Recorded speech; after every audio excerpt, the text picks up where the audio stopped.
Hey guys, this is the Part-Time Economist, and today we're reviewing the book Everybody Lies with the subtitle Big Data, New Data, and What the Internet Can Tell Us About Who We Really Are.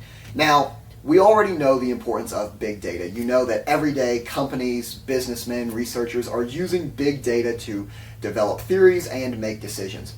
But what this book does differently is it says big data is important, but we're going to get that data from Google searches, right? So the central premise of the book is that information that we get from Google searches is more accurate to the way people really feel. So if you think about a sensitive question, something regarding religion, political affiliation, sexual preference, right? These are things that conjure strong emotions. So someone is likely to give a more accurate Google search than they are in a survey, an interview, or some kind of census data.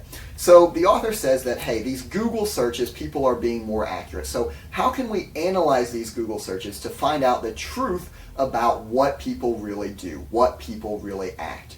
And the book is kind of divided into two parts. The first part of the book is answering some common questions. So there's a variety of the things that the author covers, such as what's the extent of racism in America? How much sex are people in America having? What is the percentage of the population that has a preference for same-sex relationships, right? He looks at a variety of different things, and then in the second part of the book, he gives why this new method of data analysis is so important. And I'll describe both parts of the book. The first part of the book, and I don't want to cover all of the things he says, but I do want to give you the two most interesting for me.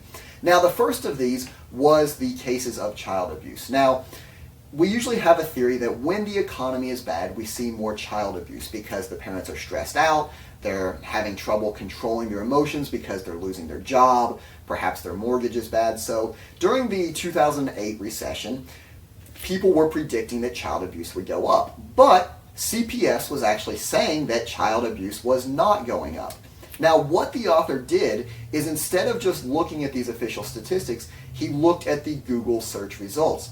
And even with a word-for-word match, he was finding an increase in the number of people that searched for things such as, mommy abuses me, daddy hit me. So the volume of people who were looking for answers to these kind of questions, or who were even complaining about their situation, increased.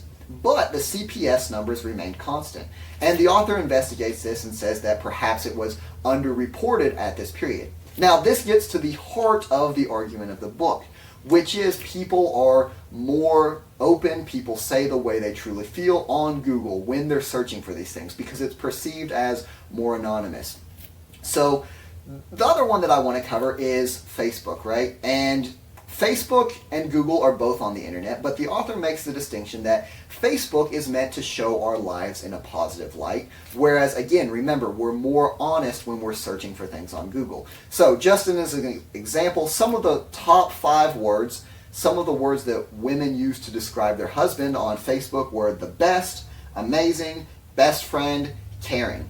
Whereas the top words that they used in Google were, my husband is gay, my husband is a jerk, my husband is mean, right? So we see a disconnect between how people are describing their lives on what they presume is a public forum versus what they're searching for. So the author's clear to make this distinction that the new big data science isn't just about gathering internet data. Because remember, Facebook, we're trying to portray ourselves in a positive light.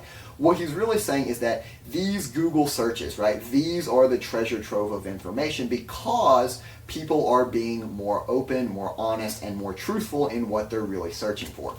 Now, as we move on to the actual methodology used, there's 2 important things that I wanted to bring up. The first is the use of an A/B test. Now, if you've seen any kind of advertisement on Facebook or really on the internet in general, what A/B testing refers to is marketers will release 2 different advertisements that are the same except for one difference. So if I'm trying to sell you a pair of shoes, one advertisement might have a blue banner, the other advertisement might have a green banner. And what I can do is I can see which ad is being clicked on more, which ad is translating into more sales. And then I would use that ad as my primary ad and discontinue the other one. And I can change different variables multiple times. So perhaps I do a blue banner and a green banner, and then the next time, instead of doing a buy one, get one sale on the shoes, I just give you a straight up 50% off, right? So I'm basically breaking it into two different groups, and I'm seeing which is the more effective strategy. I'm using that strategy and then comparing it again against another alternate strategy. The second thing, which I found really interesting, is with regards to racehorses or baseball players, there's a lot of different strategies, formulas that people use to predict what horse will win a race, what baseball player will become a superstar. And there's a lot of different methods, but the one the author talked about in this book was known as the doppelganger method. And this is not so much looking at the past performance of a single athlete, but what it's looking at is comparing this athlete to the ones that are most similar to that same athlete. So instead of saying, okay, what are your past home runs? I'm looking at that, but I'm also looking at players that have a similar history of past home runs. I'm looking at players that are similar to you in terms of age, players that are similar to you in terms of your 40-yard dash or something like that. So it's a new way of trying to predict things. Instead of looking so much at your past, more looking at the performance of others that are similar to you. Now, this is a book, especially for me, that likes analyzing data, that likes trying to find conclusions and do statistics. This book was a real eye-opener because, most of the time we do analysis based on statistics that we gather from a survey or from sales data.